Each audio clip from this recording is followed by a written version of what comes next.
Good evening, all, and welcome to FMA Discussion. This is episode 432, and tonight's more theme-oriented. Although we have a rookie coming on tonight, and that's Mike, and he's running a little late. However, though, I do have Bryan Cannata here, the all-knowing Bryan Cannata, Bowie knife back cut man, all kinds of other stuff, man. We're gonna be bringing him on, and we're just gonna talk a bit until Mike gets here. But plenty to talk to about Mike. Also, when we start to get into this conversation regarding is sparring pressure testing already, or do we pressure test the sparring?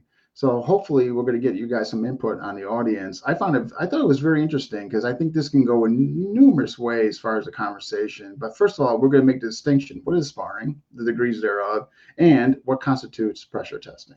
But without further ado, here is Sir Bryan, and we're going to just talk about, maybe I'll just throw some questions on before Mike gets here. But if you're watching, smash that like button and tell us where you're watching from.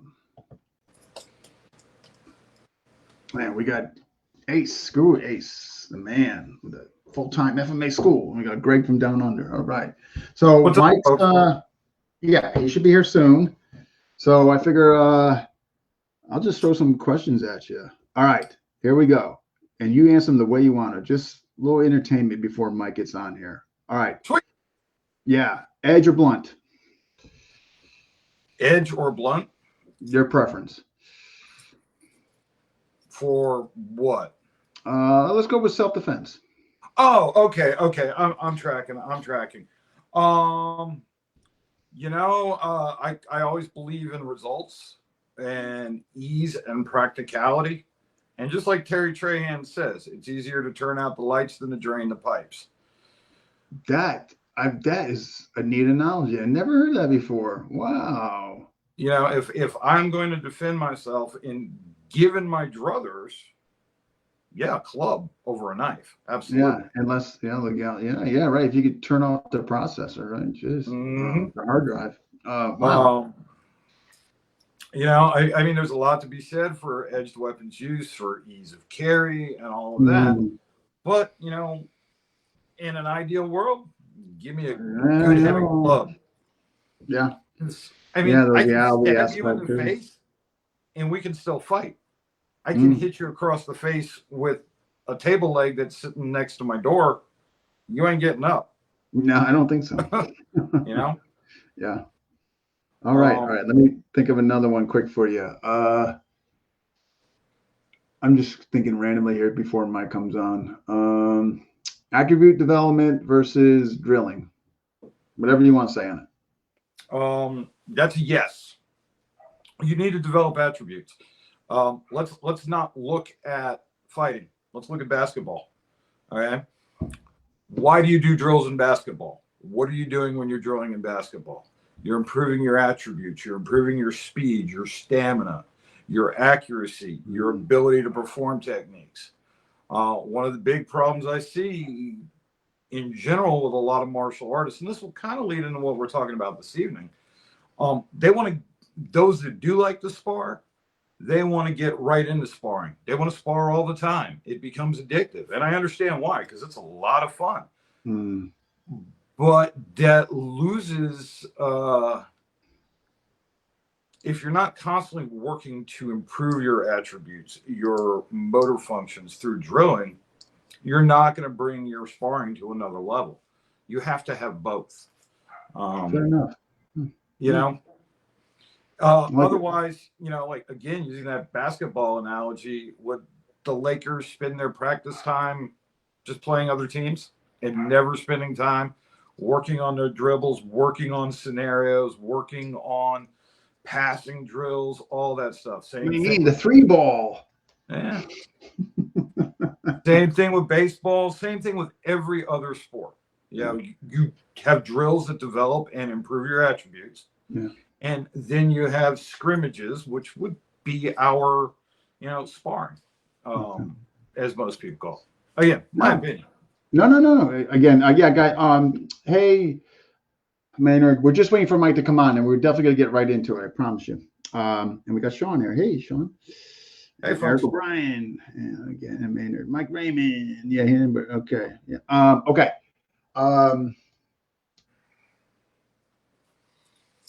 your typical FMA drills. All right, give me benefit. What do you like about Sinawali? I'm just thinking randomly before Mike jumps on. Benefits. Oh, all right. I think Sinwali is great for teaching coordination. I think that there is a lot of combative stuff you can get out of Sinwali if you dig deep enough and work hard enough with it.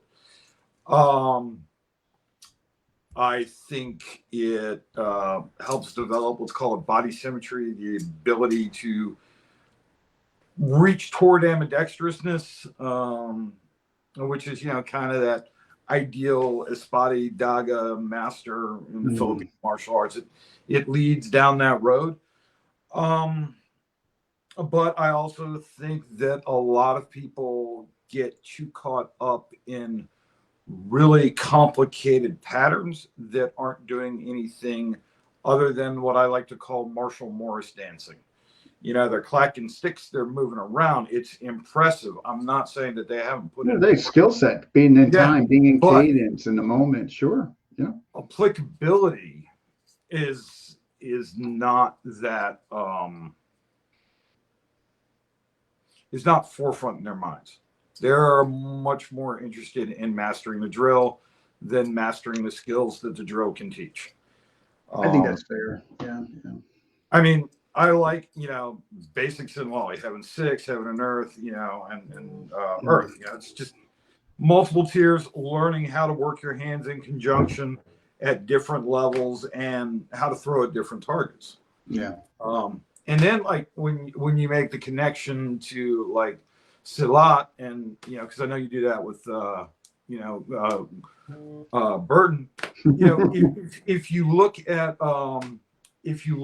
like heaven six, all right, Okay. 1, 2, 3. Gotcha. That's also Kilat hands out of Silat. Boom, boom, and a strike. So I mean, there's stuff you can do out of Sinwali, and it's also great for developing cardio, and aerobic conditioning. One of the things that I find unique about sword arts, and I say sword arts, and FMA falls under that, is you're not looking at aerobic conditioning for the most part. It's a lot like jiu-jitsu where you're looking at aerobic conditioning or anaerobic conditioning. It's been my personal experience. So, I mean, it's good for developing that. It's also fantastic for just general training, especially if you do like throw a Tabata timer on and then go at it as hard as and fast. Yeah, again, that. Yeah. High intensity interval training, and you can do it with Sinwali. So it's a useful tool, but it's one of those things where a lot of people get lost in, they get stuck looking at one particular tree and don't see it in relationship. Yeah, and I think that's conducive of some of these bigger systems that it's the majority of their curriculum, and thus they have to have all these pattern variations, and they get caught. I mean, if you're a student, know better. You get caught, and kind of trying to get to that destiny, that next level, without even thinking like, well, where's the practice? Why am I doing this? One of my teachers called those sorts of drills. He called them jabroni drills. The drills that you would give the students that have like zero hope at ever taking it beyond exactly what you feed them, and they're happy to be doing stuff. So you can have them out there doing Sinwali until the cows come home and they feel like they're accomplishing something. He's in, however, he's got the infamous blue screen, which means he probably needs to go out and go back in. Yeah, one of two things. He's either got an internet connection issue or a video. So I'm sending him a quick message now. Mike. He could be trying to do it from his car. Which he is. Yeah. There you go. Yeah, I know. You have the blue screen. Oh my gosh. We can't see you. All right, Mike, if you can hear me, come back in. I'm going to exit you. All right. Yeah, I'm hoping wherever he's in the parking lot, he'll get internet. But let me just make sure I'm not missing any. Yeah, folks, so we're just waiting for Mike. So hence the reason for me just asking dumb random questions to Bryan. I'm just literally just buying time before Mike enters. And while Dean is looking into that, I'm going to go ahead and give a shout out to Dean. And I've already reviewed his seminar online. But let me tell you guys, go train with Dean if you get a chance. You'll really enjoy it. Really good, solid stuff. Great methodology. Really well put together. He teaches just like he is here on FMA discussion, and everybody's relaxed and has a good time. So I highly recommend it if you get a chance to go train with him. I really appreciate that. It was very kind of you. And it was such a joy to see you come out there. Guys, folks, and Bryan drove 2.5 hours to come out. Certainly something he didn't have to do. And I was so grateful that I had to gift him a shirt, you know? Yeah, I thought about wearing that tonight, but it's okay. All right. Okay, this is all right. Well, we're waiting for him to get back in. This is from Seth. And his question is, your opinion, what's the percentage of practitioners that really can apply Sinawali effectively? Very few. Yeah, very few. I mean, I'll answer you that straight up. Yeah, I think so, Kurt. Mastering two weapons in any art form, whether it's FMA, whether it is historical European martial arts, all of that stuff, is very difficult. And there's a reason it's considered one of the highest levels of swordsmanship, no matter where you are. I mean, like, it's Musashi. Everybody knows Musashi. He was a two-sword guy. He fought with one long and one short. It was kind of unheard of because it's so hard to do effectively. And again, if more people actually took the time and sparred, they would figure out where that stuff works and where it doesn't. As I have said on Paulo's podcast, FMA Dumpster Fire, I'm not talking about your school. I'm talking about that other guy's school. So don't be offended. The other guy. That other guy. The other guy's school. Oh man, folks! If you're just jumping in, we're just waiting for Mike, and the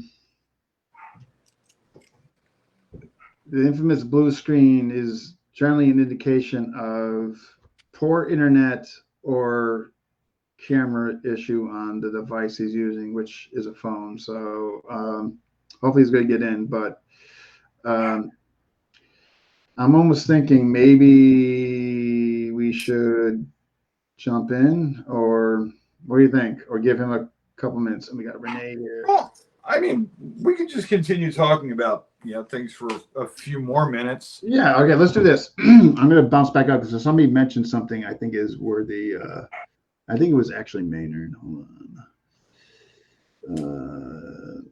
Okay.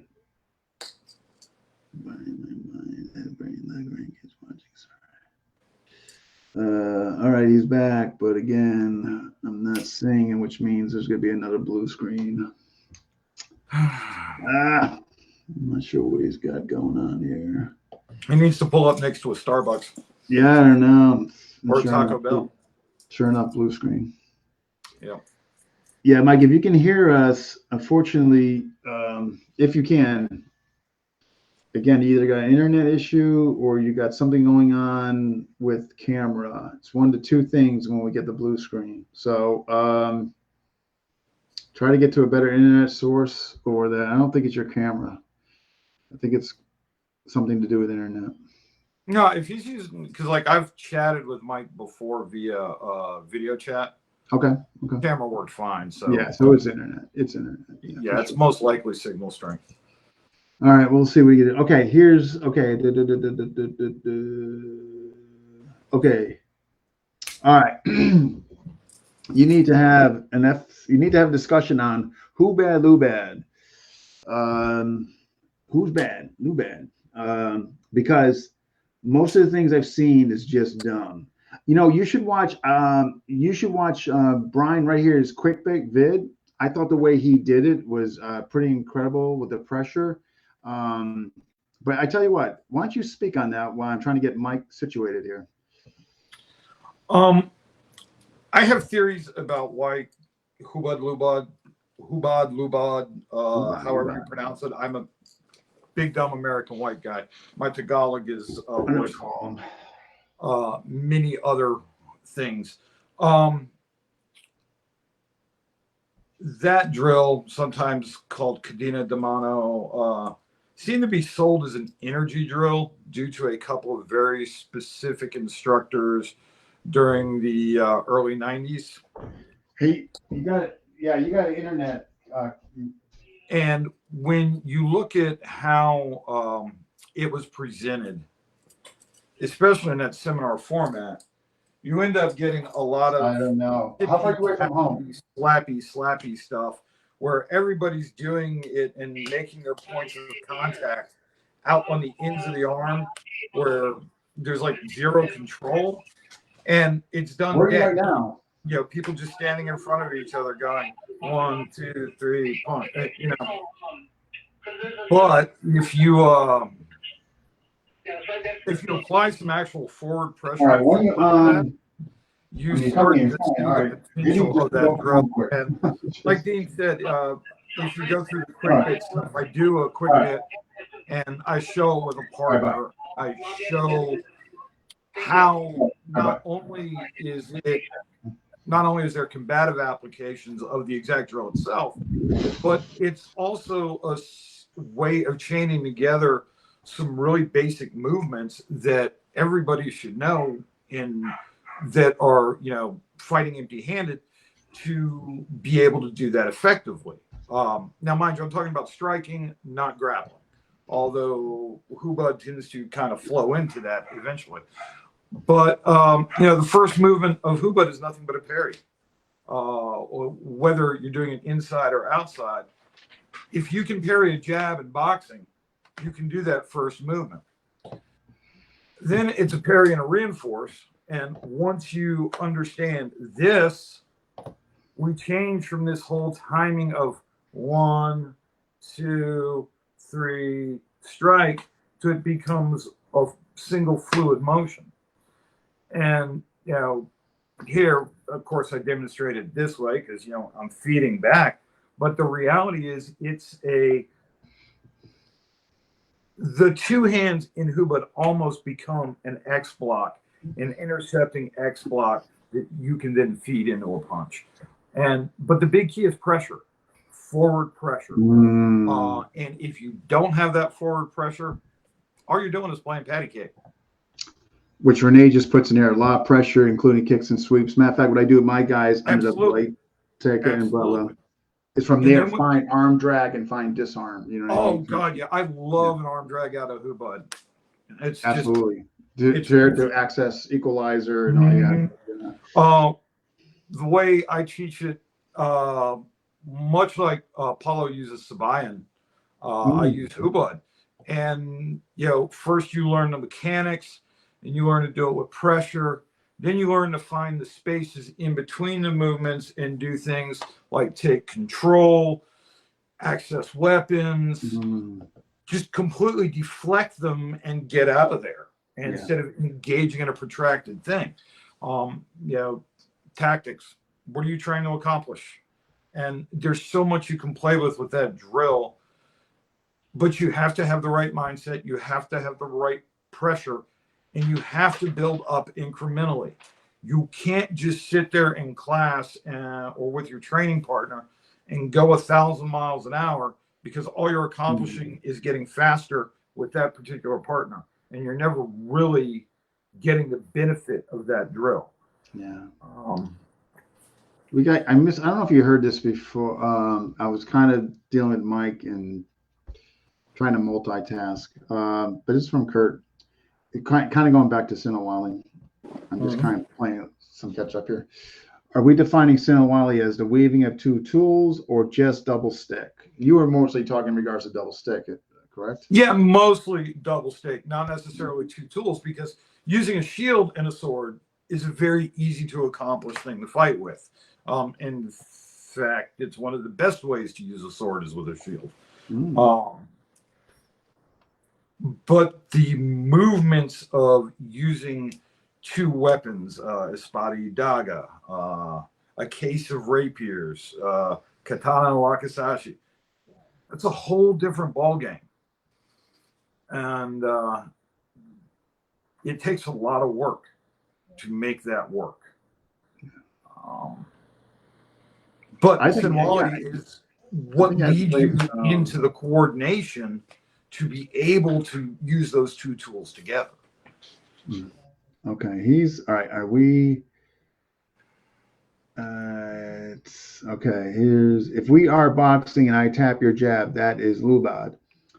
When I check your right by touching your shoulder, that is hubad. Okay. I've never heard that. That's never been explained to me in that regard, but I'm not discounting it. I've just never been. Neither am I. I've heard a million different definitions of it. You know, I've actually kind of stopped calling it hubad lubad because there's so much controversy about how it's spelled, what it means, where it comes from. That I've just started using cadena de mano, hand chaining. Well, the hubad, I mean, that's the sign, if I'm not mistaken, which was kind of coming out of the Asano Academy back in the day with Bikini and all that, is my understanding. But again, I'm not saying I'm correct. I'm just kind of what was shared with me years and years ago. Well, if you remember, Vunak, Sifu Vunak, put out a lot of stuff about hubad, and it became sort of the beginning of his RAP program. His rapid assault tactics was based around using, and my memory is a little bit fuzzy because I've been hitting the head a lot since then. But if I remember, it started using hubad as the drill to engage instead of using like the actual JKD and Wing Chun, Lap Sao, Pak Sao, all that stuff. They were just using the hubad to engage, to cross that bridge, get into chain punching, and then get into headbutts, knees, and elbows. Conceptual JKD, right, putting in there. And yeah, I remember those days. Exactly. The bridge of the two. As a matter of fact, some people just found it easier than Chi Sao, so they went in that lane. Right. That's if memory serves on that. No. That's not my recollection. But okay, I just want to make sure I'm not missing anything. But it's I've heard that it means to take your clothes off, means to get naked. As far as the literal translation, if you get hit, it means you zigged when you should have zagged. Ain't wrong. Hand chaining, no. All right. Explain, Ventura. I'm sorry, Maynard. Explain. Something to consider. Did we use Sinawali as a bridging tool to close the gap to grapple? That works for some. So close the gap. Yeah, close the gap. Sinawali.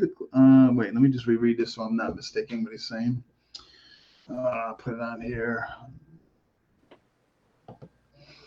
Okay, it's something to consider. We use Sinawali or Hubilaba as a bridging tool to close the gap to grapple. Oh, empty hands in a while. Okay, yeah, I can see that. Okay. Oh, totally.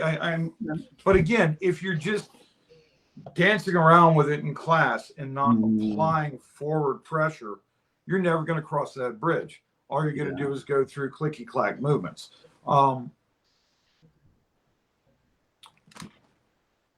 I think, and I've talked about this before, that there are a lot of people that want to have, let's call them the secrets of FMA spoon-fed to them. But they're not really secrets. It's just a matter of looking at it and doing the work, trying to apply these principles that you're learning from the drills in a live dynamic setting with a resisting opponent of differing degrees of resistance to accomplish a task. And that's how you take those drills and turn them into fighting. If you don't do that, you're missing a big piece of the puzzle. Here's okay, Joe. I just want to make sure. Okay, Joe. I just want to make sure. All right, here's Joe's question, and then I'm going to get back to Maynard. So, like, moving from inside to outside to the person's arm, and vice versa. That's Joe's question. I'm not exactly sure in what respect. Joe, if you can just expand on that, Joe, and I'm gonna definitely get Bryan to answer it while we're waiting for Mike. Folks, if you're wondering, Mike is driving home, and he's only a few minutes, so he should be close to being home by now. So apologies. There are no secrets, that's for sure. Okay, so all right, so Maynard's giving me a little more explanation here, far as. I just got back. Comments are flying in. Who got inside out? Lou bat outside in. Okay, it's two opposite. Okay, that's what Maynard's saying. Far as I guess the actual meaning. Okay, or what it should mean. I guess. GT taught and explained it in the Bagalad a long time ago, as he showed it as wrestling. Okay, and then. This thing is so touchy, moving, it goes flying back up. Okay, and it's not that handshake. Okay. All right. Well, thanks for that, Maynard. And then we got thumbs up. A lot of people learned easier than it feel like they were hitting something compared to Chiefs out. Yeah, I think so. It was just an easier route for some folks, Glenn. Yeah. Here to pressure test my rice cooker. All right. Glenn comes up with some funny stuff, man. Oh, Jesus. The guy cracks me up. All right. Let me know how that works out. It's a two opposite with K. Joe. And it was so close to wrestling. Gahe doesn't do Western wrestling. Okay. Everyone is doing technique. Yeah. Oh, Joe. Okay, so I'm sorry, Joe. Maynard. Joe is trying to get you to explain. He's trying to get to explain what you meant. I'm sorry, Joe. I thought that was for Bryan. Okay. Oh, geez. Almost home. All right, that's Mike. He's almost home. Okay. Spotty Dagger. I'm fascinated with it for a few reasons. But I'd like to hear your take on it and what it does for you and what do you appreciate about it, or maybe what you don't like about it. What I don't like about it is I'm not really that good at it. You got to do KI. KI has a really good, I think, well, I'm a little biased, but take away my bias, I'm trying to. I think KI's approach to it is really good because it really incorporates the whole aspect of the gaps and where the most logical without chambering or tucking behind you, where now it's like, why would you put the point behind you? That's something I never understood.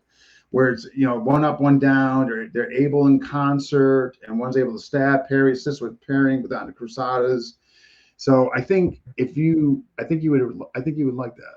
I think probably. It's probably very similar to, just from what you said, my understanding of Illustrissimo, it's probably very similar to Italian rapier and dagger as far as the approach.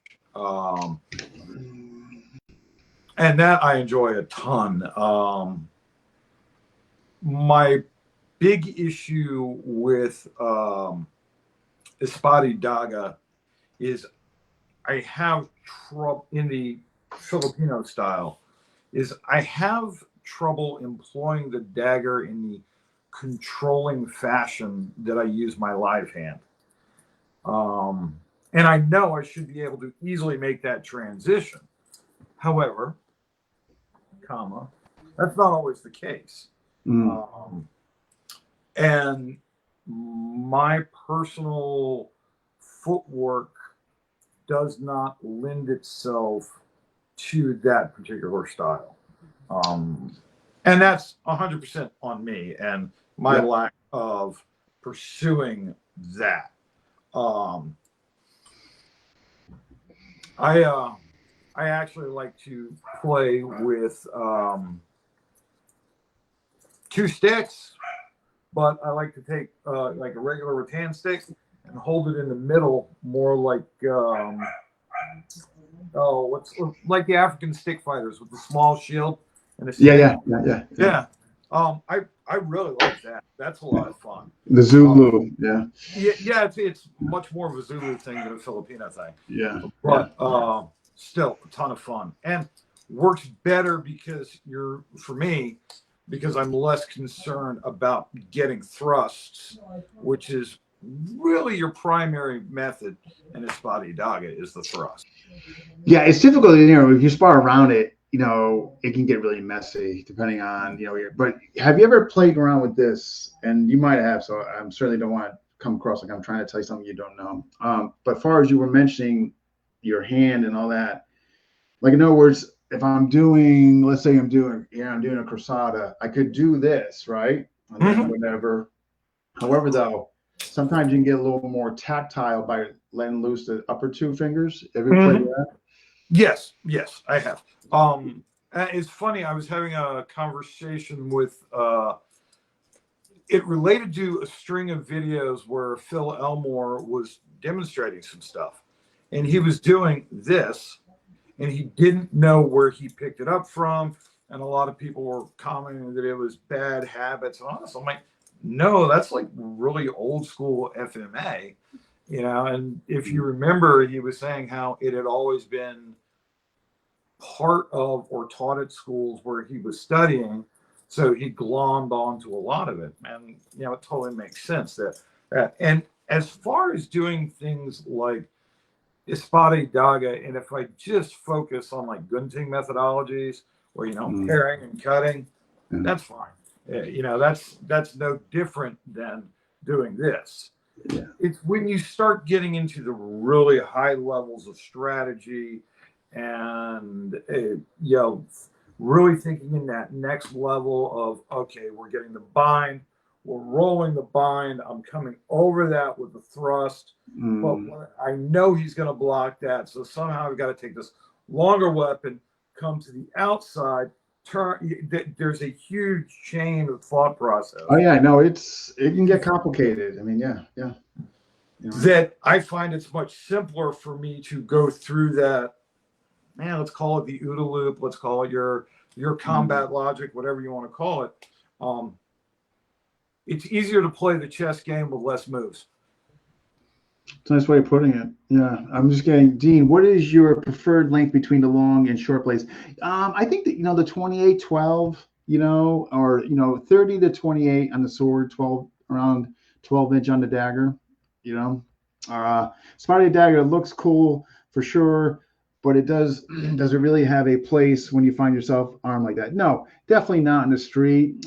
This is Seth, Mike's son. Yeah, I would agree with you, Seth. Absolutely. However, though, I think it taps into problem solving and all that. Also, it definitely enhances your offhand use in conjunction with your lead hand, as far as a parry's assist, when to insert it for empty hand. So there is some carryover in that. But much to your point, yeah, certainly something you would not see, walking around the street with. Yeah.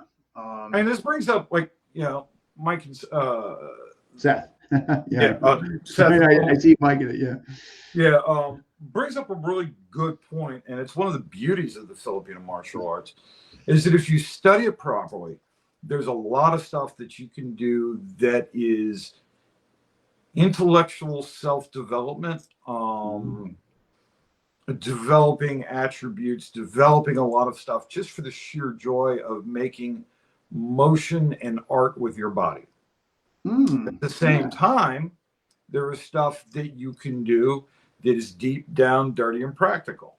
And it's, as far as that goes, it's a very good place to find both of those things. That's why I pursue stuff like Espade Daga and weird weapons, and for me, it's not about. It's all right. My favorite thing to love to hate is the karambit. All right. I know. I've been on record about this before. It is a wonderful, interesting tool. It is fun to play with. It's great to flip it around. It's cool to do all sorts of things. And yes, I know there are people out there that can use them and they're awesome. However, it's also the stupidest knife to carry for self-defense. For self-defense, yeah. Unless you're like, God tier with it. Have you done this? I'm sure you play with it. There was a segment of time like a year ago. I'm like, I'm going to try to functionalize this as humanly possible in a dueling. And I did find a claw, going into a claw grip like this, did for like knocking sparring and all that. But much to your point, for self-defense, right. Yeah. For self-defense, there's nothing you can do with a karambit that you can't do with a small fixed blade. Yeah. And in fact, the small fixed bladed knife can do a lot of those things better, particularly when you get into hooking. Because, the shape of a karambit, and for all those that are like, some karambits have spikes, some are serrated, whatever. The fact is, a straight bar, when you're grabbing something, is a lot stronger grip, and you have more coverage over what you're latching onto than the small blade of a karambit. And I'm not talking about those like weird Call of Duty gigantic things that you see all over the place. I'm talking little tiny small things. No, not the farm the sun get. I think the sun yeah. Well, that's a sickle. That's not a karambit. And you want to see how to use that? Go talk to Maya. She's fantastic with the sickle. But again, a lot of the stuff you study is intellectual exercises. And it's also one of the things that Jim Keating said was that the dagger has two edges. You have the dark side of things and you have the light side of things. Very Star Warsy, I know. You can spend your entire time focusing on brutally effective combat.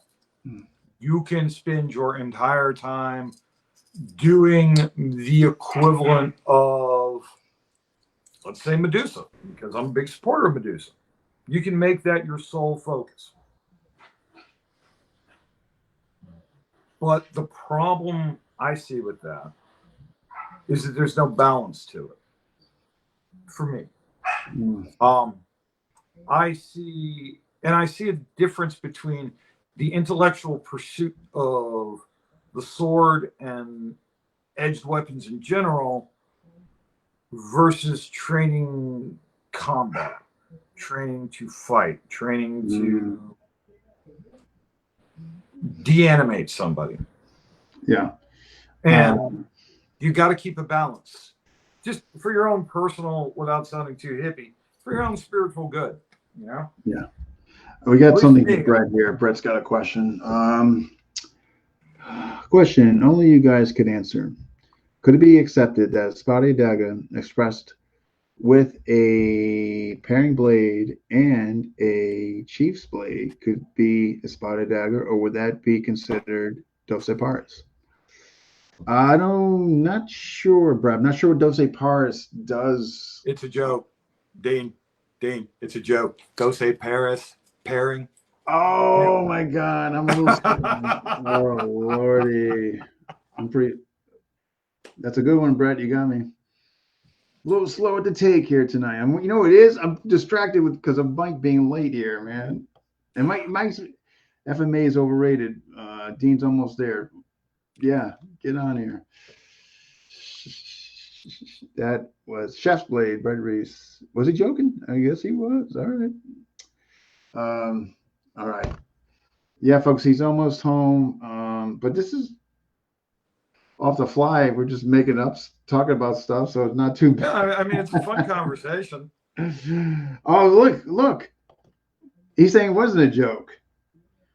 No, it's 12 pairs, not a joke. Okay, yeah, Brett, I gotta be honest with you. I'm not sure how to answer that question. I'm not really familiar with the knife work in that system. So it would be unfair for me to even attempt to guess or answer. I mean, my question would be, if it was serious, I thought he was making I thought so too. Fun. my question is, when you say would it be dos pares, the question is not that it's a paring knife and a kitchen knife, because you have a larger and a smaller weapon. How you use that, the specific tactics and methodology you use would determine what school it is. If you use it like serrata, then you're doing serrata with that. If you're doing dos pares and getting more into the following and the chasing, yeah, with those weapons, then it's dos pares. It's the tactics are. I think really a good way to think about these sort of things is that now look at the system. Maybe look at tactics. Tactics and mechanics define the system. That's true. Good point. As Richard is saying, blade is a blade. Yeah, sticking the pointy end into the other guy is easy. You don't need pretty much do that. But the tactics and how to get from point A to point C, that's where systems come in. Well said. Well said. He should be like he better be getting on soon. I might have to go get another drink. Oh my gosh. So but anyway, okay, let me think of something else so why we can entertain still while we're waiting for Mike. We could make fun of Arnold if he's on. Arnold's no, or if he is, he hasn't identified himself. Sometimes he watches and he doesn't say anything. And sometimes I wish he would jump in and say hi or something. But yeah. Let me see here. What's your opinion on Chris? Any Chris work? Ooh, let's define Chris's. Yeah. There you go. Do you mean the Indonesian Chris? If you want, we can go with that if you want. Sure. I have done zero Moro work with a Chris. I've had this argument a lot. I tend to think of the Chris as that very Javanese dagger, not the sword. Okay. Not the sword. I got you. Okay. I've done plenty with the sword with what I have learned is generally called a calice. And they're various different names for the link, straight blade, curved blade, whatever. But it's it's a very specific Southern Moro influence, but sword, not dagger. My understanding of the evolution is that the dagger came to the Philippines, became the sword, and then the sword returned back to the Javanese and the Moro people over there. That's my understanding. I could be wrong. There are a lot of better scholars out there than me. I was just curious. I played around with those. I am no expert either. I played around with it. I'm now my experience more on the sword. The double edge. The whole snake. I have a beautiful one. It's in my office. He's still, I don't know what's going on here, man, with him. He's just trying to jump back in. I'm assuming he's home. I'm not sure what he's got going on here. He should be able to be getting in here. I'm not sure what's going on with him. Go grab it while you're waiting if you want. I'm gonna send him a message and I'll grab it. I know what the heck he's got going on over here. He was able to get in during the day, no problem, when we tested it out. So I'm not sure what the issue is.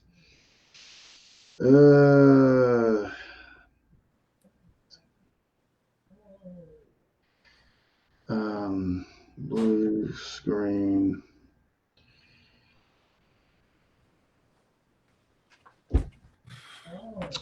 Sorry. Here we go. Ooh. And this is a shorter blade. This is something to be very clear about me personally. I love antique arms and armor and weapons. But one thing I personally will not do is own an actual piece of somebody else's cultural history and treasures. So I am very happy to buy modern reproductions because I'm going to take them, I'm going to use them, I'm going to cut things with them. Yeah. And I am going to, not rob somebody's family of a piece of their history. This, That's good too. Yeah. This is what I need. This gives me happiness and satisfaction. I don't need to take that from somebody that has a physical, emotional, cultural, and bloodline heritage to something. So I don't buy antique weapons. But they're Now I might pricey buy too. American antique weapons, but that's a different story. That's Yeah. For But sure. anyway, there we go. Yeah. And I love this thing. It moves so beautifully. It's a great weapon. I'd hate to get stabbed by it or cut by it. Filipino Chris has many waves. Has many waves. Why? Burton gave me some explanation on that. And his explanation is that when they were drawing, the waves would catch, the groove would catch on the neck, that kind of indentation. Thus, that's some of the information Burton gave me when I asked him. But if anybody else wants to chime in, again, that's what was shared with me. Effectively, it works like very broad serrations. There's all sorts of mystical things attached to it. Yeah, definitely on the mystique of it, right? Definitely. It's like there are things of the more waves in it, the higher the status, the bearer. That even numbered blades are good. Even numbered waves are good. Odd numbered are bad. Bad luck, evils. Yeah, all the voodoo, bad luck, and well, I'm not an expert on Filipino culture, but my understanding is for a long point of their history, they were very animistic and everything had spirits. But that's really common in all cultures and society. Yeah, as far as cultural, right? I mean, that's not them, of course, not being the first ones, right? Right. Not sure what's going on with him. He hasn't tried, and I haven't got a message from him. So, Well, let's just. I mean, technical difficulties happen, but how long have we been at this now? I know. I told you we wouldn't find anything short to talk about, right? Yeah. Why don't we go ahead and just kind of move into the topic, I guess? Yeah, before we're here all night. Yeah. All right. So, folks that are watching, basically, Mike sent me a question in his Facebook Messenger. And his question was, is sparring pressure testing already? Question mark. Or do we pressure test the sparring? And so when he first asked me this, I probably was maybe off the cuff answer, or maybe just taking the easy, lazy route. I was kind of like, yes, on both. But then I started thinking about more and more. And when I had a few moments of no distractions, and my answers started to evolve more and change, and I figured, like, you know what, then I started thinking more. I'm like, you know what, this could be a really good episode. This could really be, thought provoking and maybe getting the audience involved. And so what I thought first was, how about defining what we think pressure testing is and what we think sparring is? So pressure testing in your lens. And folks, please chime in. Pressure testing in my lens is pressure testing is a myth. Or it's shorthand for we're sparring as hard as we can, but with still a modicum of safety. And there's a massive amount of intent that is missing in that between friends and gym buddies and guys you spar with. So saying pressure testing. One of the things I love about jiu-jitsu, BJJ to be specific, is that their version of pressure testing is doing exactly on the mat what their intention is to do on the street. Can't deny that, man. And that's awesome. No And disconnect. Yeah. the ability to tap is the safety mechanism. As long as we're dealing with just hand to hand, we're not bringing in weapons and multiple people and you know, none of all of that. So I would say that is good pressure testing. But there's still no fear of failure and death. Mm. You know, you and I, Dean, can pick up sticks, put on a couple of helmets, or even without helmets. Yeah, let's no helmets, no gloves, no pads. Let's take it all the way out. But we're going to use really light rattan sticks. All right, we can do that, but we're not really afraid of getting permanently hurt, injured, or permanently maimed or losing digits or off our IQ. Yeah, we might go, you know, oh wow, you split.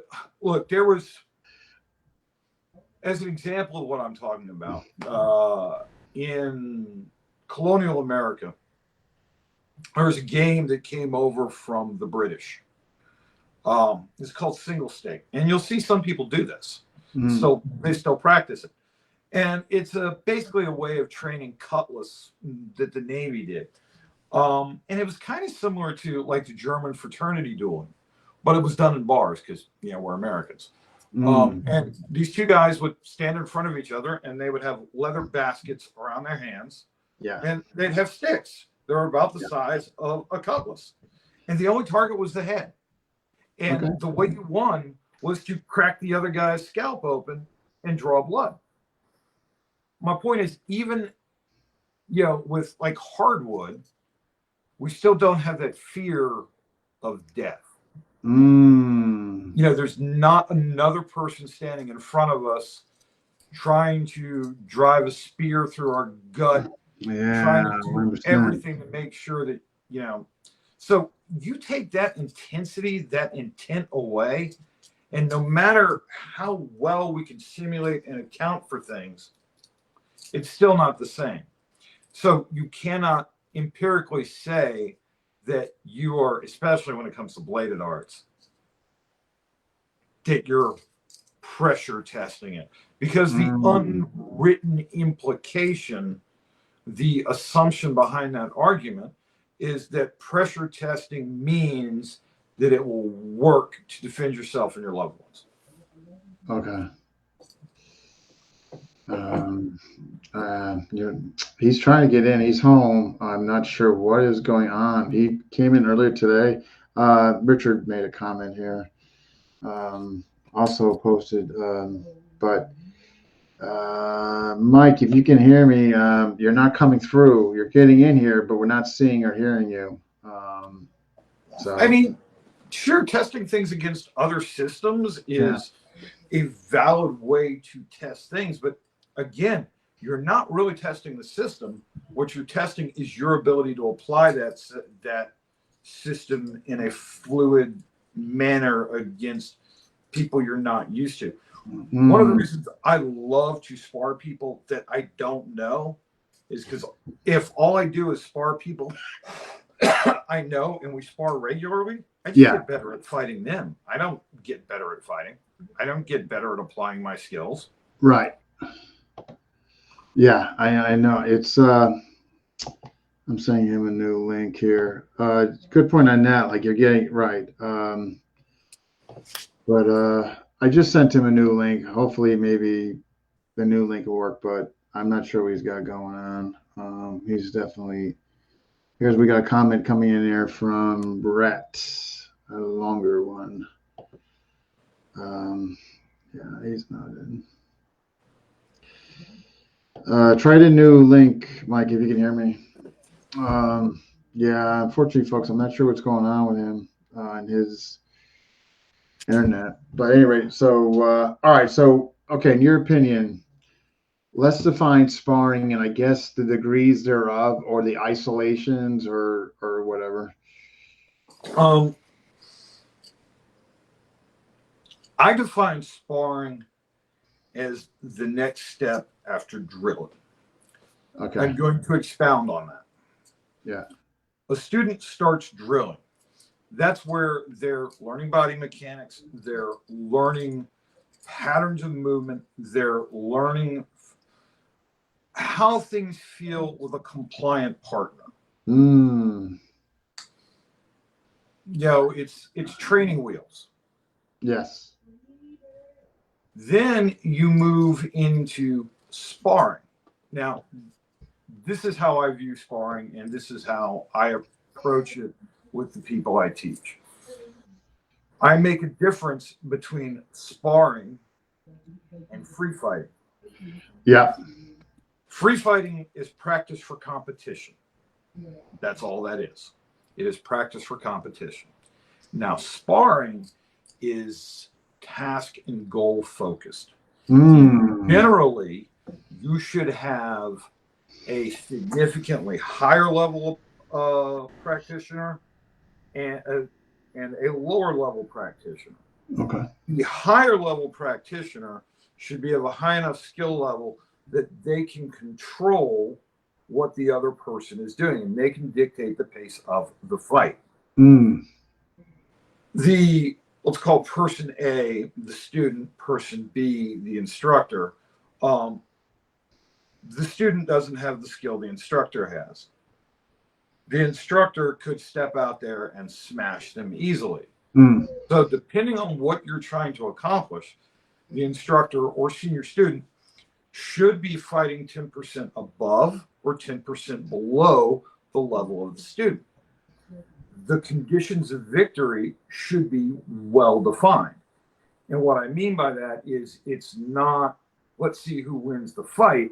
Yeah. The Yeah. condition might be, let's see you successfully do a roof block against a angle one that's going to hit you when you don't know it. Gotcha. And that's the victory. And then you build that up and you work with that. And as they get used to applying and developing these principles and skills they developed in sparring or in drilling through sparring, then eventually they get to the point of free fighting. Mm. So it's a progression all the way through.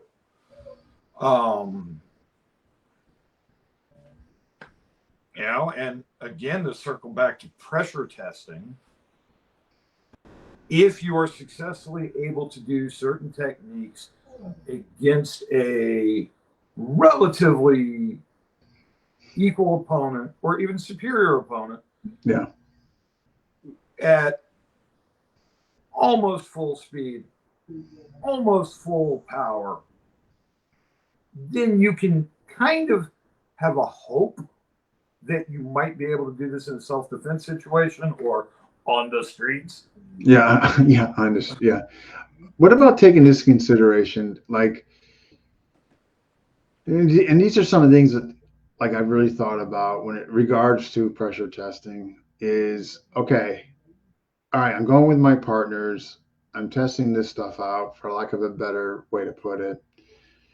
And they know I'm going to do it, when I'm going to do it, where I'm going to do it, and all that. And for example, I use sewing machine knife. You know what I mean? Like they know what I'm going to do, and it's a race of the elbows. They're going to try to pull their elbow back. I got to try to get there on time so they don't elbow home because they're grapplers.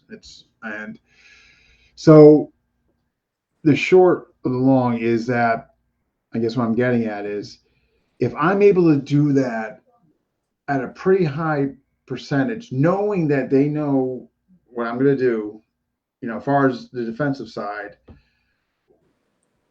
and they're countering, of course, when they're stealing their will and what have you. Where do you does that have merit? How much merit should I give that, or anybody should give that? I believe it gives you confidence. Okay. I mean, one of the things to understand is if you are fighting against a resisting opponent in the the safety of a workout, ring, whatever. Absolutely. Yeah. If you can do that against somebody that knows what you're going to do, when you're going to do it, and how you're going to do it, that should definitely give you a certain level of faith and confidence that you might be able to pull this off against somebody God that forbid. doesn't going to do it. But the big issue I have with pressure testing is that implication that this is proven. Yeah, I think that's fair. Yeah. I mean, a 22 pistol has been pressure tested and has, put a lot of people on the ground, but it's still not going to be my number one choice if I'm carrying a handgun. Yeah, right. If you're carrying a handgun, I do agree. Like it's okay. Yeah, we pressure tested. Come take this course. Guarantee success that's been pressure tested under the most harsh conditions. You know what I mean? There is no guarantee. Especially with knife, man. Come on. Yeah. I tell you, you see that run. You don't even have to look at knives. Just look at shootings. Jesus. And the reason I say to look at shootings in the news is look at how many people are shot by high caliber handguns and they're still showing up in court. Think about that. Think about, the most powerful self-defense tool that modern man our disposal, right? I mean, right? It still is not 100% effective. 100%, you shoot somebody in the leg and they fall over dead. Yet there are people that are taking gunshots to the head and they're going to work every day. Yeah, I know. Yeah. So how can you truly say something is pressure tested with that implication? Yeah, I never do. Yeah. I think that's ethically. Yeah, like I never send that message to folks like, hey, it's been pressure tested, and no way. I just say, hey, look, this is what's been coming out, the highest percentage with all that. However, no guarantees. I want you to do your due diligence and you find out if it's working for you. I think that's the best we can do. I guess regardless of the weapon and of the subject matter. But I just use knife because it just seems. I guess it's what I do mostly. So, but it doesn't have to be that, of course, right? Yeah, it could be anything. Any weapon. As somebody mentioned earlier, I mean, rocks have been pressure tested. Yeah. Here we go. Wow. What'd you do? Or what FMA. were you doing? I did FMA, double-edged, double blade. I know, but how'd you like? What'd you do? I had to enable stuff through Chrome, man. It was through Chrome, Dean. That I have to enable both. Yeah. It was a browser issue that was causing. Yeah. Okay, Bryan. There you go. That's with your techie stuff. Well, better late than never. Man, I really. You know what though? It's not that bad. We kind of just started. We kind of just defined sparring, pressure testing. So we're actually about to get right into your question.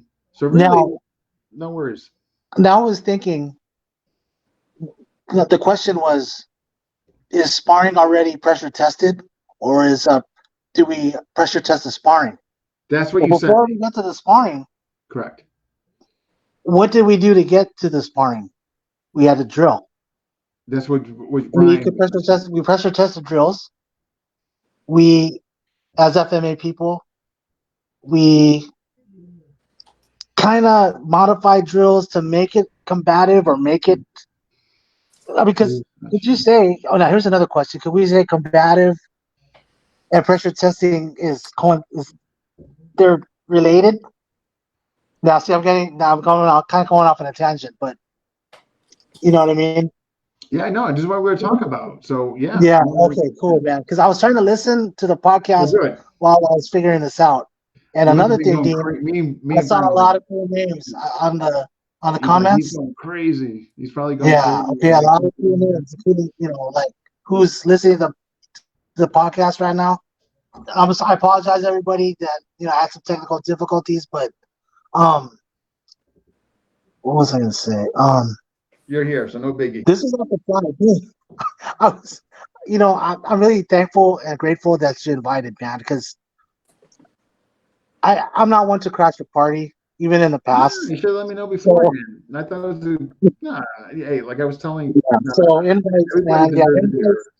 Yeah, as yeah, all right, they're cool, because long if as I get it's an not invitation, toxic. then it's yeah, okay, Yeah, you thank you, can't have sir. toxic people in here. So, Okay. and you don't seem toxic. So, Oh no. Hey, look, is this toxic? no, actually, that's you should be having that. Yes. Thank you, sir. Okay, All hey, right. So, go ahead. all right, folks, if you're watching this, definitely put in your opinions on this. And the question again that Mike submitted to me was, is sparring pressure testing already, or do we pressure test the sparring? That's what he submitted me. And we already kind of identified pressure testing and sparring. So, all right, Bryan, what do you think? Is sparring pressure testing already? No, Okay. no, I don't And all believe right, sparring is pressure testing. Sparring is sparring. And even if we use sparring to mean what I describe as free fighting, it's still not pressure testing because you're always going to have rules and the understanding of safety. And even if the only thing that is your level of safety is the trust in your sparring partner, that they're not going to radically alter your life, it still does not have the reality, the intensity, and I hate to use this word, energy I of don't an think it's a act. bad word. I think, and yeah, I agree. In other words, again, when Mike first sent me this yesterday, and I was quick to say yes, but then I'm like, wait a minute, man, let me get this more thought. And here was my analogy, my own personal analogy, and I'm not saying this is right. In other words, when I'm knife sparring, I don't think it's pressure testing or pressure. I'm actually refining my attributes, whether it's non-tail, it's speed, accuracy, repositioning, whatever it may be. However, empty hand against knife, I'm not in a sparring mentality. I'm in that mentality Right. like this is pressure, man. Yeah. That thing cannot touch me, and I need to instill my Yeah. will as much as anything possible. Now, pressure. I'm not saying pressure testing, but the pressure is there for me. If that Oh, makes sense. sure. And there's plenty of what's the urban combatives guy? Who's that? The urban combatives guy. Oh yeah. Lee. Yeah, Lee Morrison. Yeah. Yeah. Yeah. Okay. Yeah, he talks about state training. Okay. And they do a lot of visualization and using good solid psychology and essentially operant conditioning to achieve as close as you can get to that, but that still relies on your ability to imagine. Yeah. And if you have no point of reference, like most people today, and let's face it, how many martial arts practitioners alive today have actually faced real violence? And I'm not talking about schoolyard fights. No, I get you. I'm talking about somebody trying to drive their fingers through your eyeballs and Right. rip your throat out. Okay, Bryan. Should I? And you know this from my IG accounts, man. That okay? I used to what the kind of work I used to do. It when I work with the people in the mental oh god, here we go, the psychiatric units Well, see, if and the emergency room, but it's a controlled environment though, bro. You know what I right, it mean? is a controlled environment, and not only that, but Yeah, you're working with a team. sure. You have Yes, Good very points. specific restraints on what you Yeah, can do, and you are exactly. very much more limited. Man, yeah, True. mandated by the state. And that's what sucked. To be quite honest, that's what sucked when you're trying to do your job and Mhm. policies. Depending, I'm not gonna just depending on where a person works, your employer or whoever. Yeah, should I go? Yeah, I'll go there. Their policies are gonna dictate what you can and cannot do, and Mhm. sometimes, and with those policies, it makes your job either easier or harder So Yeah, you to work get for the the state. job done. To So get it you work done, for man. the state or government facility? No, it was a private. It was a private hospital. But It's still, a if it's not private, for it's still profit, going to but be mandated. yeah, With I mean, 'cause yeah, I work for yeah, the dude, state, exactly. and they, and yeah. Yeah, we go Bruce, ahead, make go ahead, it Brian. happen. and we had mandated. No, I Yeah. worked in a state group home against Oh just wow. violent people, but because it was state Yeah. run, there were specific mandates in what Yep. we could do and what we couldn't do Mhm. for our restraints. It was very specific, and then Oh, if you you did that too, violated Dean? that, Yeah. See, right. you The were 4-point restrainers, yeah. and see, I wanted to the 4-point restraints, and I wanted to share this on IG, man. And maybe it would be for like a future seminar that I was gonna do a teach on that kind of stuff, but it only who could relate to that with those people that worked in those capacities, I guess. Yeah, But for sure. there's Because certain I things in wasn't have any FMA, idea. Yeah. right, Dean. And there's certain things in FMA that work, and you can kind of work your way around those policies, man. Like I would say, and I think it's universal in other martial arts. They call it the V lock or the 4-point because you've seen it, Dean, when a patient is on a gurney, and you Yeah. can do it actually standing up too. So that what is it called? The four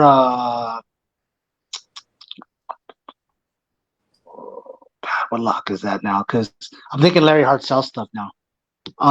Jeez. His 17-point lock flow. Yeah, like the lock flow, right? Are you talking But about there's like that an Americana or something like key that, lock, Brian. or like a There's key the lock?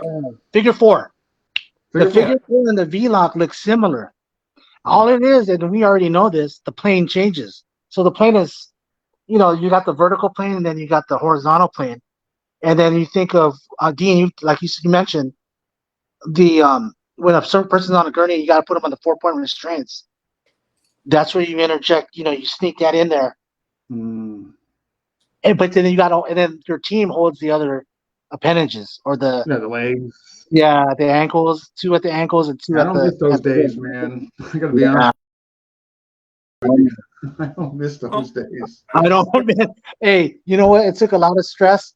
I This got is yeah. this You is carry all back when you do cortisol. those jobs. You carry baggage with you. You know what I mean? It's cortisol, man. I still got baggage Yeah, from the those stress days. of that kind of work. So I know, and Yeah, I wanted to retire at that job, and I don't want to get into it why, what happened, but it's a difficult job, man. yeah. And Yeah. but well, that's an entirely different subject. The No, subject, we digress, but no worries. But hey, I want to ask the yeah, same man, question to you that Brian just answered, and the question sure, Hey, is, can I make a comment on that real oh quick? no. Oh, please go ahead. Go. All right. Listening to what he's saying, it's kind of giving me a thought here. And we might be able to define pressure testing in Well, here's a a question too I missed from Kurt. So profession I'm not sure if this specific parallels what you're going to ask or say. scope. Yeah. You could ah, have, this has been used. This is a training program that was used by such and such law enforcement yeah, department successfully, or this Mm. hospital staff successfully, or this EMT group successfully. If you define pressure testing as that, I can go with that because we've set some boundaries and we're saying it worked mhm, in this specific case and has been shown to work over and over and over. Okay. If we yeah. step If it outside of that works, why not go with it? It worked. into the self-defense realm, though, it's that implication that we talked about earlier that it's good Why for don't we? the Yeah, sorry, Brian, to cut you Hey, off there. Brian. But then the people will come. Some dude will come in, and then this is not towards anybody, but they're out there, and then they're gonna say, "Well, I have the system," and then usually you hear that, you see that where he's got like like job titles up the wazoo, and not downing that, but it's just like, and then it's which is really marketing, and and then we all That's get marketing. either, whether it's Uh-oh. Hopefully he'll be back here. But check this out, Brian, on the bottom here. So comments have just been flying in. So Kurt's question, pressure testing. Do you have to use a training tool that mimics the real thing, or do you pressure testing against aggressive, violent intent? I mean, for me, it's both. I mean, am I actually putting a real knife in there? But I am sometimes going with a butter knife with some padding at the end. But I don't know. Whatever. What say you on that? I'm gonna bring Mike back in. okay. Again, let's look at what are you pressure testing against? Yeah. And what I mean by that is, like, let's take the military, for example. Let's take Op 4, opposing forces. That's the team that is trained to play the bad guys in training scenarios before units go off to do things. So the idea of practice is against very specific scenarios is fantastic. But in the gym, when you're training martial arts with your buddies, and I say buddies to sort of downplay it, how good of an actor are they? How much real aggression can they bring to you? Are they really bringing aggression, or are they bringing Hollywood aggression? Is everything exaggerated? Oh, I like that. Everything silly. Because they don't understand what real. No, Brian. No, brother B. When you mentioned that, bro, now when we get into a question of how do you quantify, like, what is the appropriate amount of aggression? What's the appropriate amount of force? And then that's even in what we're doing. It's like how much force we can go into that. That's like I can mention names on who does that force stuff. And the escalation of force and the escalate. Yeah, I won't, because that's another podcast, Dean. You know that. Sorry, Dean. No. And we can certainly roll with it. These are the podcasts I'm trying to head more into, is theme oriented. Yes. So, we can definitely do that. But okay, let's get to the second part. Yeah. Okay. Now your second part of the question was, and let's get Brian, and then we're going to bounce it back to you, Mike. Okay. Yeah. So Brian, or do we pressure test the sparring? That's the second part. Now I'm having a little trouble wrapping my head around that. Now, are you saying that we are saying that the sparring is pressure testing in and of itself? Or okay, I think a lot of people think that. I think a lot of people think that sparring and competition are pressure testing. And they're going to say, Brian, that that's as close as you're going to get. And they said it in the 90s too. When the UFC, the MMA, well, they didn't call it that. It was getting towards that. But it was a matter of fighting styles, and that's another thing. But you saw what worked and what didn't work, and under pressure. Pressure. But again, in that arena. Go. And this is one of the things that, has always bothered me about that doesn't work in the octagon. It's not that it doesn't work in the octagon. What bothers me about it is that all fighters, even at the highest level of competition, recognize there is danger, but there's assumed safety. They're assumed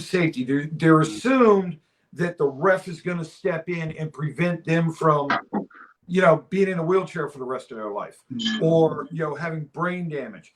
That's the assumption.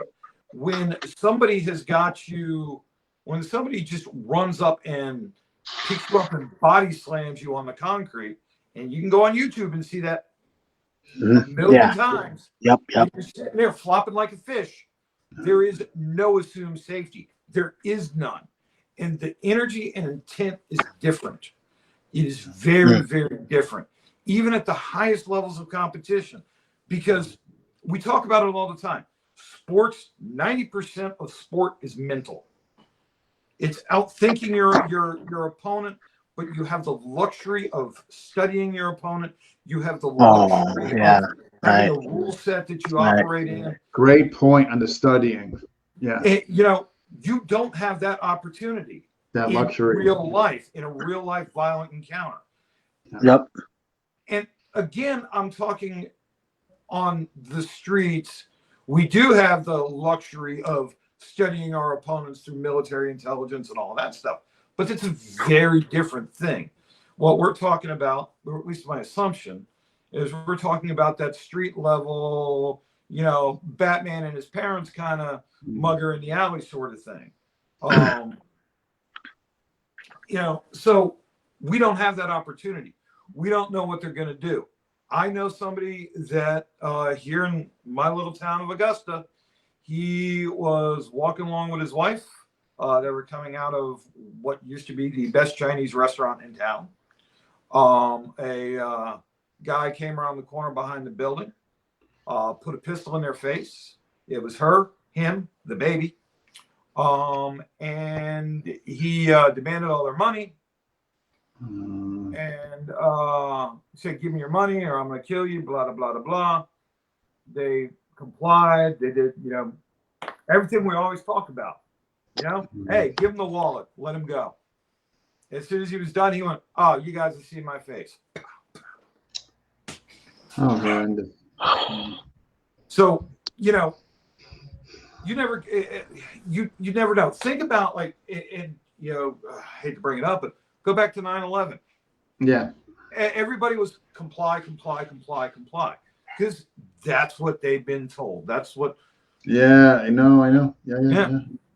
So, and really, I'm kind of going off into the weeds here. Yeah, no worries. But pressure testing outside of very, very specific job roles. Yeah. And then only after a long history of this program, these methods are applicable for this job. Yeah. Something is pressure tested. But two guys rolling around trying to figure out the intricacies of 2-on-1 as hard and fast as they can is not pressure testing. No. You know, it's not. Okay. You know, if I'm dueling you with a knife in, you know, like a trainer, you know, we're sparring. Yeah. I'm not fighting you. I'm playing chess with you. Mm-hmm.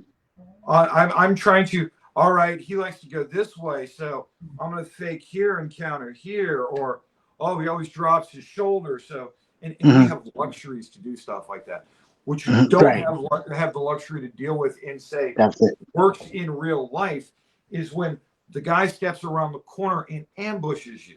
Yeah. You know. Okay, let me ask you this, and then I want you to answer this question before we go to Mike, Bryan. Is there a happy medium? That's my first question. Is there an in between the two? I'm not saying there is. I'm just asking you in your opinion. Okay. And from Richard, I think pressure testing is shown by what the dog brothers do, and there could be a just argument for that. Yeah. But Mike, the first question. Bryan. The first question: is there a happy in between or no? And it might not be. I don't know. Not that I can think of. If I did, I'd be pimping that program all over the internet. Yeah, you know what? Best answer. Yeah, you know, there are things you can push it as far as you can push it. Yeah. But it's still not proving it. What you're doing is increasing your personal ability to do something under increasing pressure. Gotcha.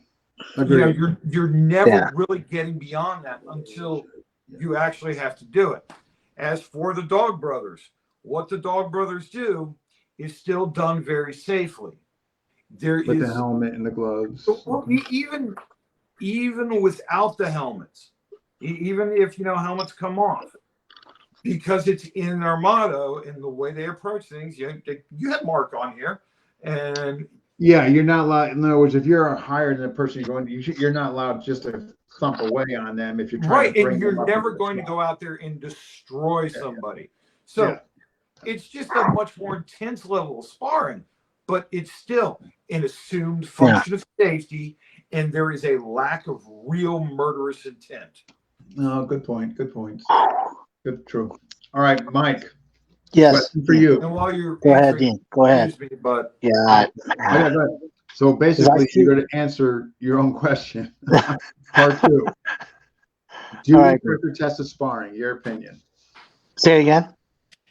Do we pressure test the sparring? So basically, your second question you sent to me, I want you to you go ahead and basically answer in your opinion. Yeah, we could. I mean, Go ahead, I explain think it. I think we could pressure test the sparring. I mean, sparring already, it depends on between the two people sparring what they want to get out of it, what their intentions are. Are they working? Amount of pressure. It's like.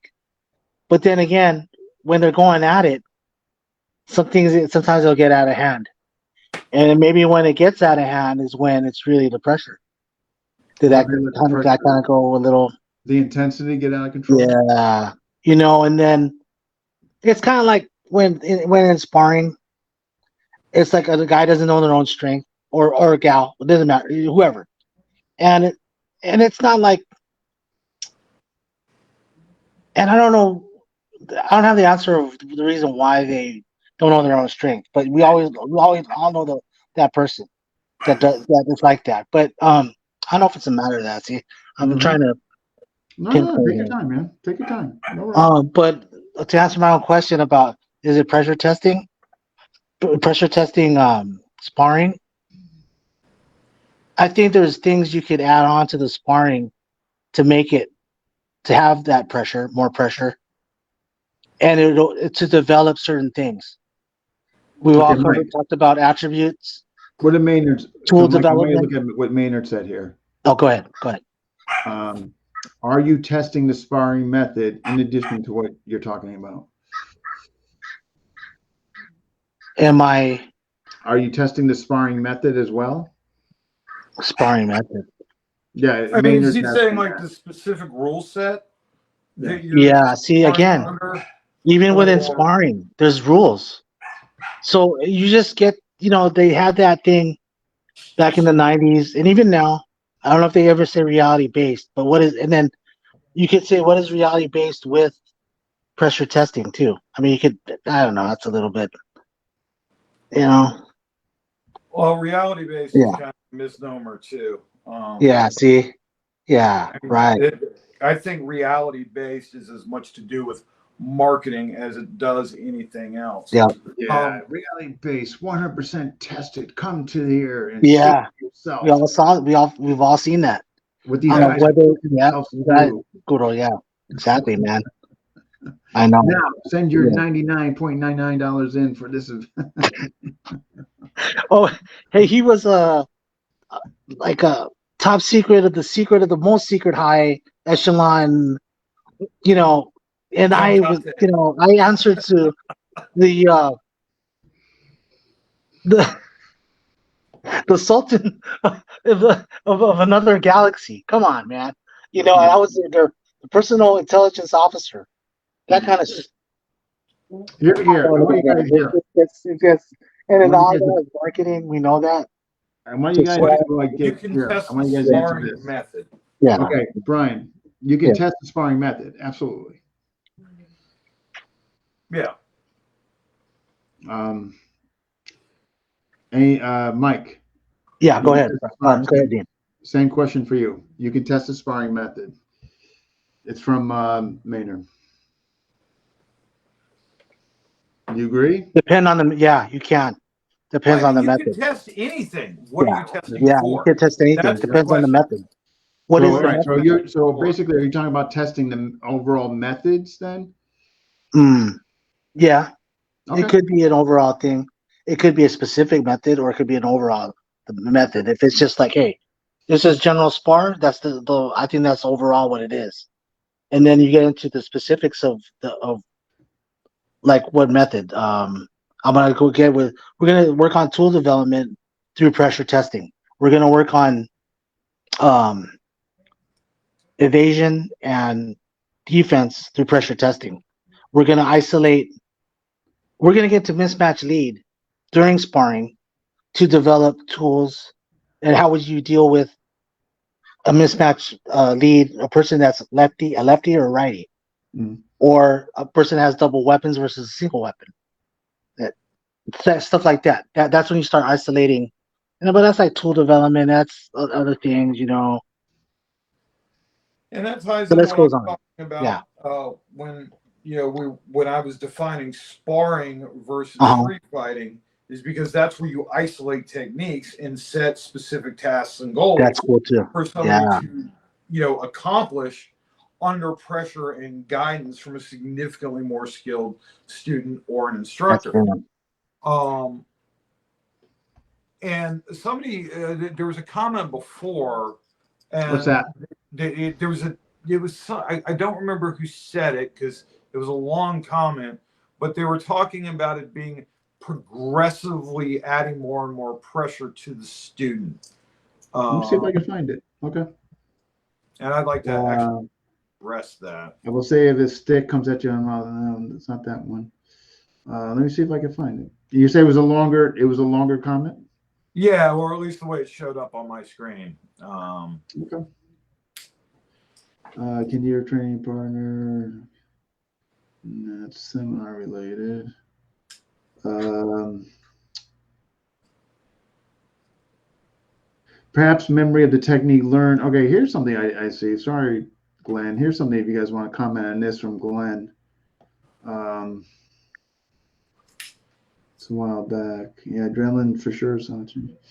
I mean, so much of that comment right there. So the most common approach to training in martial arts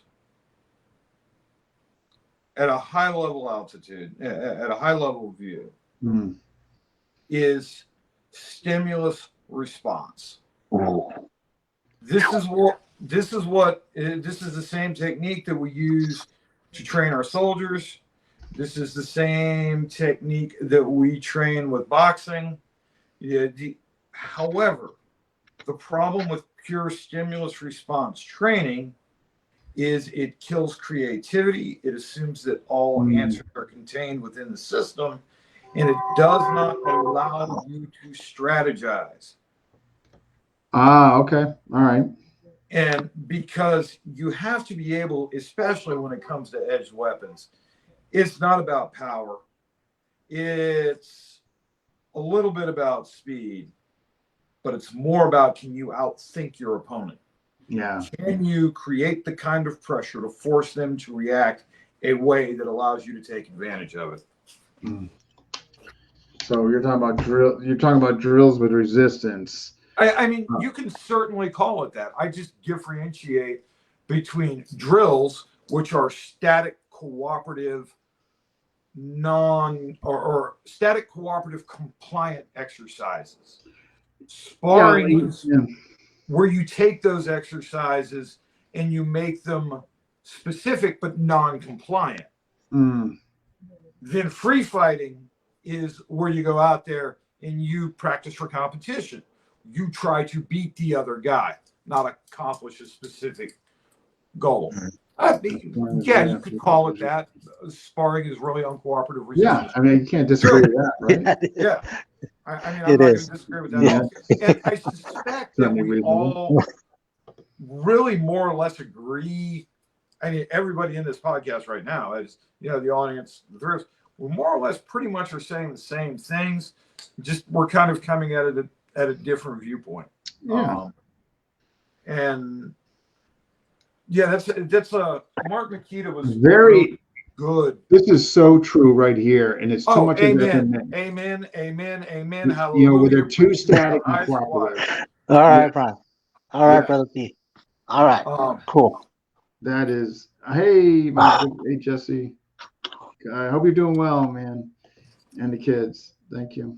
But this well, right here is too much of that in FMA right now. oh, amen, amen. Yeah, good Drills point, only need to be man. static and cooperative long enough to get the concept of the drill and understand the pattern. Yeah. As soon as you've got that, throw Yes, that you do. away and start trying to figure out how to functionalize those skills through progressive resistance. One of the big things we're running into, and it is a big source of humor and frustration with the Filipino martial arts, is there is no shared lexicon. We'll do this.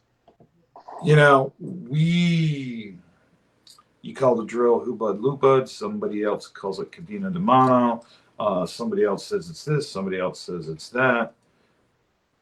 You know, 7,000 islands, 7,000 different voices, Dialects and all one art. But It's too you know, much. It's too much. but the problem is, Yeah. I kind of think that if we standardize the lexicon, we end up stifling the growth, because once it is, the multitude of terms leaves a lot of things open to interpretation, which in turn encourages students to explore and develop creativity. Brian, when is your book coming out? That's a great. Come on, That's man. a great. Based on what you said right there, man. That's Yeah, either no, I don't think that's out of the Electro Circuit realm. on edX You or should be no, writing a not book. edX. What am I thinking? That's something I'm. TEDx. This is how you reach That's somebody with a stick. TED Talks and The life of Bryan Cannata. podcast a la Calis Americano mixed in with I don't know, man. It's heavy. Come on, Brian. I'll buy it. How much are you gonna sell it? So I'm kidding. Oh man. Yeah. You know, Wow. there are actually several projects that I am working on. Now that I have a place that I can actually film in, as it gets closer to winter, because it's completely unheated and I don't want to do days of filming inside a, you know, gigantic metal gym with no air conditioning during the summer, there will be a Bowie course dealing with both what I am calling Destreza Bowie, which is high art dueling salon Bowie, and Vulgate Bowie, which is street use, and possibly a third one on doing some comparing and contrasting of the use of a Bowie and a buckler as a theoretical practice in comparison to some of the Indian arts that use large knives and small shields. One of the things I would like to do is write a companion book to go with the video series. Maybe that'll happen, maybe it won't, because I'm actually going to be going the book part. The filming's going to happen. I don't know about the book because I am going back to school, hopefully in the next few months. And I decided to get off my butt and get my MBA. So there are things that I would like to get to, and there are a couple of books that I sort of have mental outlines of, and it's just a matter of finding the time to actually delve into them and write them.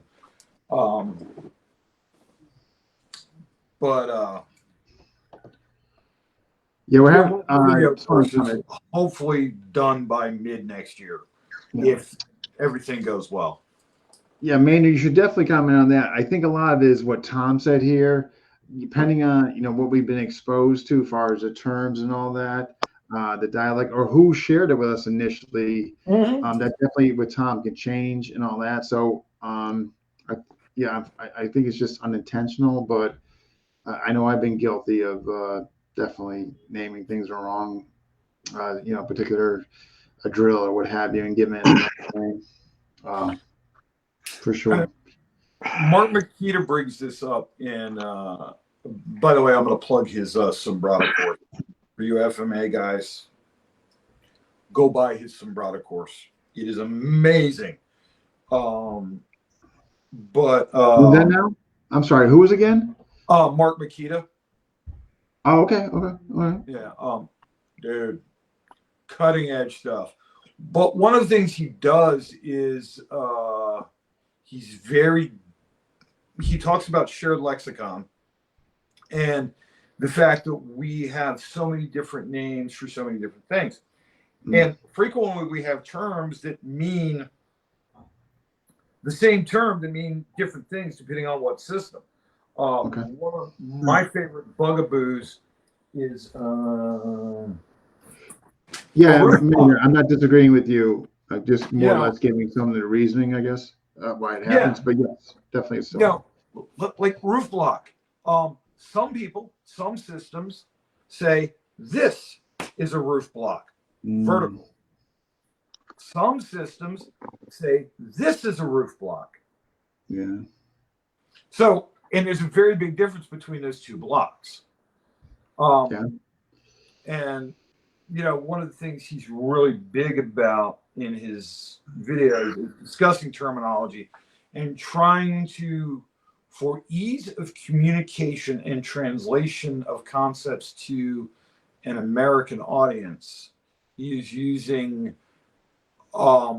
primarily ideas that come from Western fencing to name those same concepts that are performed in the Filipino martial arts. And it's a wonderful way to go about doing things. But he's a fantastic teacher and possibly one of the best and most technically knowledgeable people on earth when it comes to putting the pointy end in the other guy. Mark Makita? Yeah, he's amazing. If you're not familiar with his work, you definitely need to him and Burton are very good, are very friendly. Yes. Yes. Yeah. And so, all right, we got an example. Let me see here. For example, Simone Labo is not the same as Hubert. They offer, yes, they do. I know the bikini use. Okay, fair enough. Okay. Wow, we're almost going up on 2 hours. So, Mike. Yes, Dean. So, what say you on your question? Do you think it's been handled? Anything? Yeah, I mean, I can't see. I'm not unable to see the comments. I'll get to it later. After we're done. I'd like to see all the feedback from this. But as far as our discussion tonight, this evening, that stuff. was a really good comment.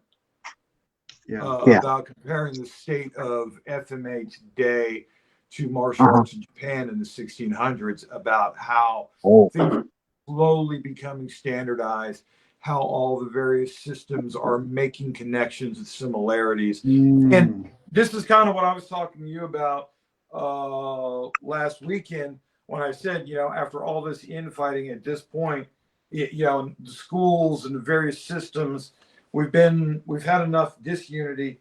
We've been apart for long enough. Let's all get back together and share what we learned in that time. Wouldn't that be so much nicer? Hey, Mike, Maynard's asking you, are you in LA? Yeah, yes, I am. I'm in the Harbor area, LA Harbor area. Okay, well, maybe you guys can get together. Maynard's asking. Yeah, I think I have an idea where he's at. I did some searching, and because his, what he commented earlier on the Facebook, which is really cool, on the page, I believe, and that was really cool. Yeah. I would do this. You two should talk. We'll get you two back on the show. I'd watch it. You and Maynard, talk to Maynard. See what you guys can come on and talk about something. Mike, you still That'd be there? awesome. Yeah, Dean. Yeah, you two I talk. heard that. Yeah, you two Yeah, talk. that'd be fine. That'd be good. Talk to him and see what he would like to talk about. And Okay, all right. and you guys come back to me. Hey, Dean, me and Maynard, we were talking and we decided Mhm. we thought this would be a good topic to talk about. You know, you gotta be on time though this time. No, just kidding. Just kidding. Hey, that's Filipino time, man.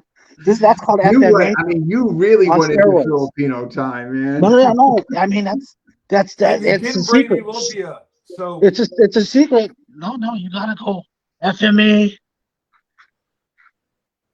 I tell you, No, I won't say. you And then anybody wants to put an insert in there. nah, here it is. He's gonna Yeah. okay.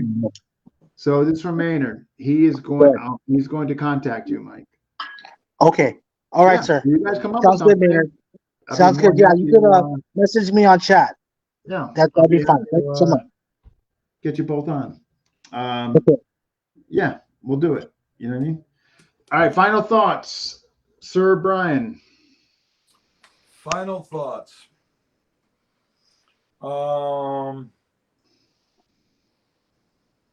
I think we covered a lot of interesting ground this evening. I think so. I think we covered a lot of absolutely. Yeah. I think we accomplished absolutely nothing other than sharing information and our No, viewpoint. I'm not. But you know And what? we Though? had a lot of fun.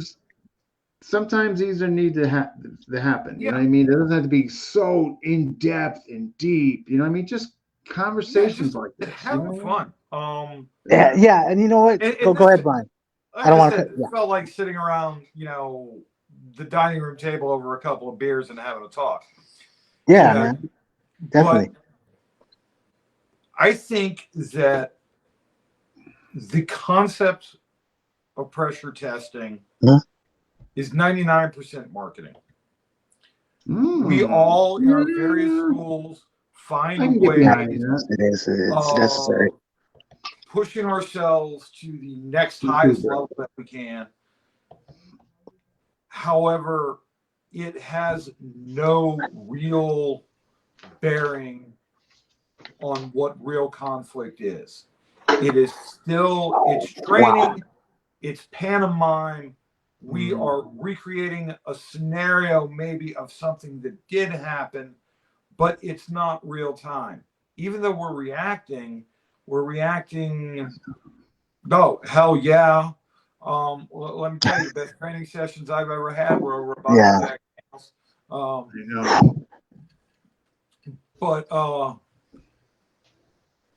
But what we're doing, what we're trying, aside from self-development, is pushing things as close to what we conceptualize as real violence. And until you've experienced real violence,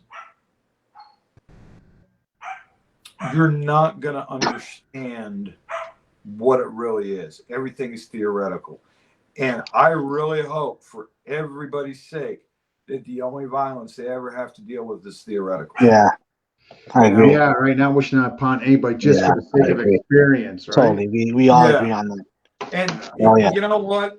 The chances are, if you are living your average life in the United States, you can call it pressure testing all you want, and you're never ever going to find out. And Which is hope not you a don't. bad, I guess not a bad Hope thing. you don't. Yeah, right. Yeah. Mike. Go ahead. I'm sorry, Brian. All being academic for everybody. Yeah. Which is okay. Hey, Mike. Yeah, Dean, just go ahead. Final thoughts. There's no law saying people got a pressure test. I don't know why I said that. That's all right. You brought up a good conversation. There's we all train in FMA for the fun of it, for the enjoyment of it, bring us together for community, as it is. There's different groups within the community that have their niche or their particular liking and of what they want to do. It's just and I'll be honest, in the past, because Bryan found me on Instagram. And he saw. I mean, I had a hiatus for a long time. I'm like barely getting in the know. I mean, I don't even think I'm in the know really. But you invited me tonight. I'm just getting acquainted with. I first time really seeing you on camera, Dean, and meeting you. I know we've chatted, and I really like. I told you, like I chatted with you. I'm really like glad that you have the FMA discussion, and there's others out there too. I won't, but this is the focus as FMA discussion, and let's have some dialogue. And like you, I've worked in those jobs where I saw the violence. I mean, real deal. I mean, where they're. I think I put it on IG one time on one of the posts where there's those that don't know, and they're violent, or the violence. It just comes out a certain way, and then there's those that are cognizant or conscious of what they're doing. That I can't. That is another. I mean, I try to understand that. You know, and then there's those that have to learn it in order to survive, or in order to learn how to defend against those that are going to use it for the wrong reasons. Yeah, the wrong Yeah, reason. It's on the wrong reasons. yeah. What are our reasons? And then that's another thing. But Yeah. for tonight, to wrap it up, hope this brings us together. This is a Friday night. It's supposed to be Happy Friday, as we say, or Friday Flow, and all the good stuff out there. And thank you, Dean. Thank you, Bryan. I feel like you Yeah. guys are my handlers. Anytime. Well, looks like you're coming back on with. Looks like you're coming back on definitely. with Maynard. Okay, all right, You all right, gotta bro. talk. All right, yeah, for sure. Not bad. For sure, Dean. Actually, he's asking you Yes, if you're Elcano. Let me see. yes, I am. My parents Okay. are Wow. Ilocano. I didn't know I guess I'm full-blooded FBI, full-blooded Ilocano. that. FBI. Okay. Yeah, it's That's a new man, one. it's a thing. It's the thing in the Filipino community, man. I thought you knew. Come on, now you know. But you already knew. It's like full-blooded Ilocano. So, oh gosh, if you can make a pun on that. We already punned it. Okay, yeah. Here's it. I'm just getting these last ones coming in, guys. And all that. But hey, I appreciate you guys coming on. This was fun.